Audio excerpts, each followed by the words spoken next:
Welcome back to my Love is Blind series. We are going through some relationship talk from a therapist perspective because, of course, y'all need it from a therapist. And I came to bring it to y'all today. But make sure you hit that like, you subscribe, leave me a comment where you're watching from. Are you new here? Are you one of my loyal subscribers? Let's get into it. Now, when I see Nick and Hannah in these episodes, it's giving a mother-son relationship. And I think oftentimes I've seen dynamics where one partner becomes a child and the other partner is the parent. Now, once they got out of the pods, I don't think she was that interested. Okay. I can tell by how every time he talks about something, she's very critical, nitpicky. If it's not her way, I don't like it. She's up here, he's down here. And so we see in these episodes that Nick is living at home. Okay. Now, when I first saw him, in front of his house, I'm like, okay, there are a lot of people who had to move back home during the pandemic who are trying to figure it out. And I was like, okay, let me give it a grain of salt. People are struggling. People are going through some things. Okay. I'm like, okay, he got a cool little basement set up. Okay, it ain't that bad. He got his own space. Now, would I ever go back with him to his mama house? I don't know about that. Okay, I don't know about that. But it was kind of set up decently. Okay. But then as things trickle down, I'm like, so I'm about to buy a house from somebody who live with their mama, who don't own their own property, who don't even live in their own apartment or condo. Okay. I don't know if I would buy a property from somebody living in their mama basement. Now, y'all might say that's judgmental, but that's realistic. Okay. Now, if you were trying to buy some property, are you going to buy it from somebody who living at home? Not only that, who mama's still paying their car insurance, paying their car note, okay, they phone bill, who is still at 20, what was he, 28 at the time of this was being filmed, who's 28 still being taken care of by his parents.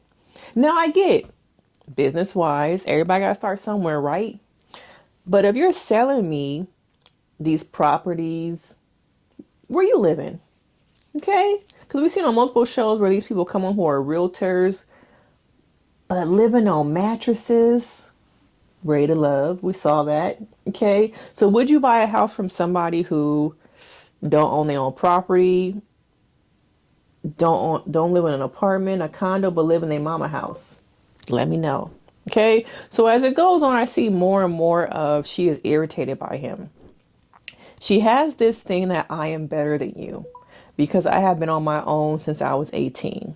Okay. Now I've been on my own since I was 17, but I don't put it in my husband's face. Were there some things he had to learn that I taught him because I have been on my own since I was like 17? Yes. Okay. We just come from different lifestyles, but as a partner, you talk about and bring it up in a way that can help the other person, help them learn, help them grow, not as a put down.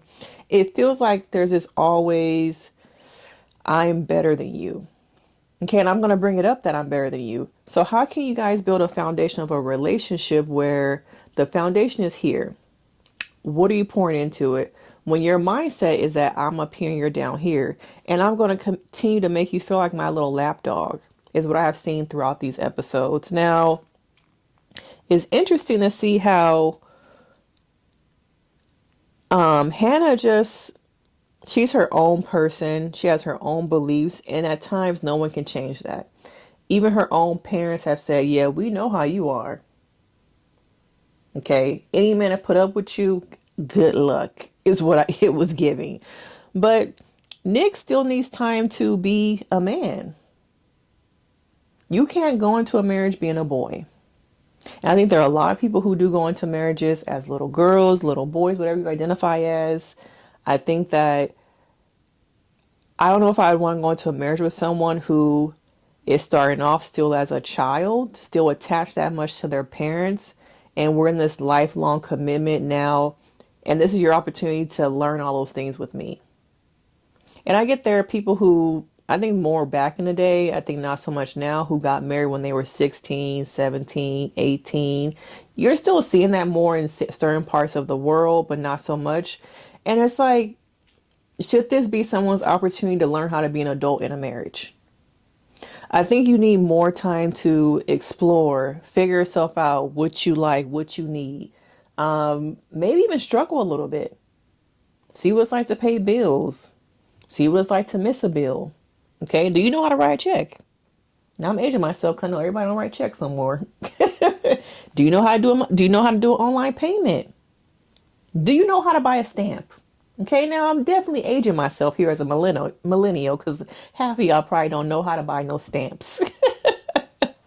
But would you go into a relationship with someone in marriage where this is their opportunity to be an adult? Because marriage is going to throw around different life curves, different conversations. You're going to go through grief, loss. Life is going to bring you sickness, different things. And you want to know, how will your partner handle that? What do they look like in arguments? How do they communicate? And now, if this is your first real relationship, I don't know if I want to be that sacrificial lamb. I don't want to be your test dummy. Okay, I want you to have experienced some things before you met me, because don't waste my time. Don't waste my years.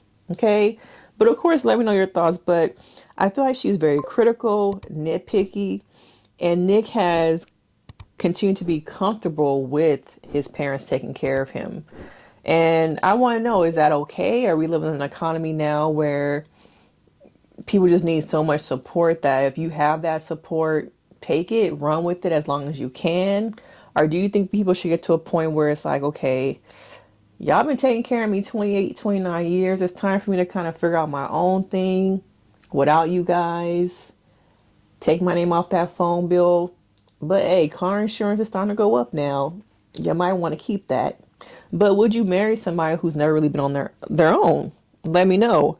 But their relationship is more mother son. Even when it's interesting how when she throws comments at him and nitpicks, she can do it. But as soon as he said, "Well, you ain't even got no job," it was like, "Oh, you gonna come back and throw that at me?" It's like, you've been nitpicking me forever. I throw one little bomb and you can't handle it.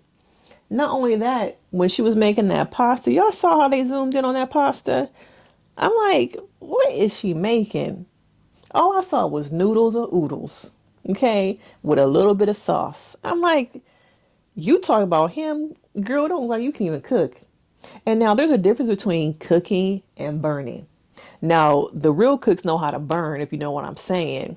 Okay, have your friends and family licking that pot versus people who not know how to just boil some water. There's a difference. But their relationship to me is very much, I'm here, you're here. At times, I feel like Hannah has a very disorganized attachment style. She's very critical, nitpicky, at times can be black and white. And it's very much like, well, I have all the experience. I've been doing this since I was 18. You still live with your mama. Okay, what can you really offer me? What can you really do? And I want, at some point, I'm just like, can y'all just end things? Because you're not interested in him. Okay? And don't waste his time. Don't waste your time. Don't waste our time, okay? Because y'all not gonna make it. But yeah, it very much gave critical mother, doting son, okay? And I wonder about the relationship that he has with his mother, because oftentimes y'all don't want to hear this, but you choose partners who are similar to your parents. And I'm wondering, what is it about Hannah that stands out to him that he's willing to put up with her being so mean to him at times, very critical, that he sees that as love. Like, where'd you learn that? Because that's not love. But he continues to put up with it, and I, I don't get it. Okay? But ask yourself, have you ever been in a relationship where it felt like it was more parental and child? Can that dynamic go from here to here? Or if it starts off like that, is it just going to continue to go like this? Okay? But they all need to be together. That critical voice, that nagging all the time. Ask yourself, are you having conversations and communicating your needs? Or does that come off as nagging? Could that be resentment that's coming up and coming out?